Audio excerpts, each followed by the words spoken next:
आवाज़ के मानू दिल से सुभान अल्लाह चवंदा आहिनि न रब ॾुखे वक़्त में उन्हनि जी हिफ़ाज़त कंदो आहे। रब उन्हनि जी ॾुखे वक़्त में हज़रत नूह अलैहिस्सलाम अल्लाह जो नबी ॿेड़ी ठाहींदो बीठो आहे। हिकिड़ी पोड़ी ही अल्लाह उनखे ॿकरियूं ॾिनियूं रोज़ाना खीर खणी ईंदी हुअसि। हिकु ॾींहुं खीर खणी अची ॾिसे त नूह अलैहिस्सलाम ॿेड़ी ठाहे थो अल्लाह जा नबी माण्हू त पाणी पीअण खां परेशान परे परे खां खलियूं मशकां भरींदा आहिनि। तूं काथो एतिरो पाणी आणींदे त ॿेड़ी हलाईंदे।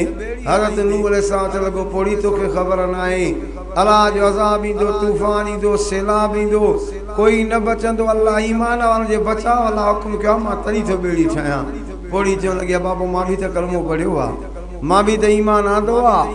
हा पोड़ी तूं त ॿियास ईमान वारनि में शुमार आहे। अल्लाह जी कुदरत मां तोखे इंशा अल्लाह सवार कंदुसि। ख़ुदा जी कुदरत अज़ाब आयो तूफ़ान आयो।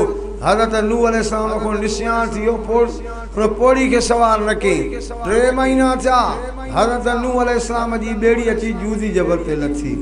अञा लथी मस नूह अलैहिस्सलाम खे पोड़ी यादि अची वई। अल्लाह अकबर माखो छा थियो पोइ बि तकड़ो तकड़ो वञा मन पोड़ी जो लाश काथे फाथो पियो जे खणी करे दफ़नाया।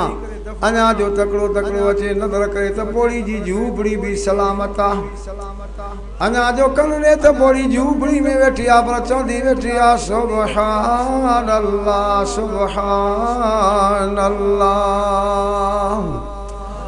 हज़रत नूह अलैहिस्सलाम हैरान ऐं परेशान थी पुछा कंदो आहे मां पोड़ी हाल ॿुधा अहवाल ॿुधा यानी दिल में ख़्यालात तुंहिंजा 3 महीना अज़ाब वारा कीअं गुज़रिया।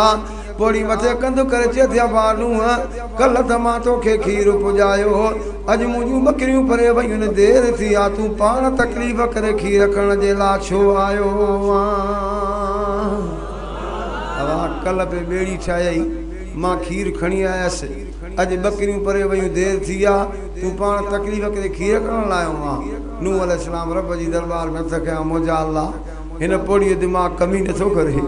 3 महीना थिया रब खे चवे थी कल खीर खणी आई मां अॼु ॿकरियूं भरे वयूं आहिनि। रब जिब्रील खे मोकिलियो वञ मुंहिंजे नूह नबी खे चओ नूह नबी इहा पोड़ी ते वेठी चवे थी सुभान अल्लाह सुभान अल्लाह जंहिंजी माना रब तुंहिंजी ज़ात पाक रब तुंहिंजी ज़ात पाक आहे। वो नूह नबी जेका वेठी मां रब जी पाकाई थी बयान करे वेठी थी मूंखे यादि करे मुंहिंजो वाइदो आहे जेको मूंखे यादि कंदो आहे मां रब उन्ही खे यादि कंदो आहियां। जंहिंखे मां रब यादि कयां उनजे लाइ 3 महीना हिकु ॾींहुं बणाए करे हिफ़ाज़त करण वारो मां मालिक अल्लाह आहियां।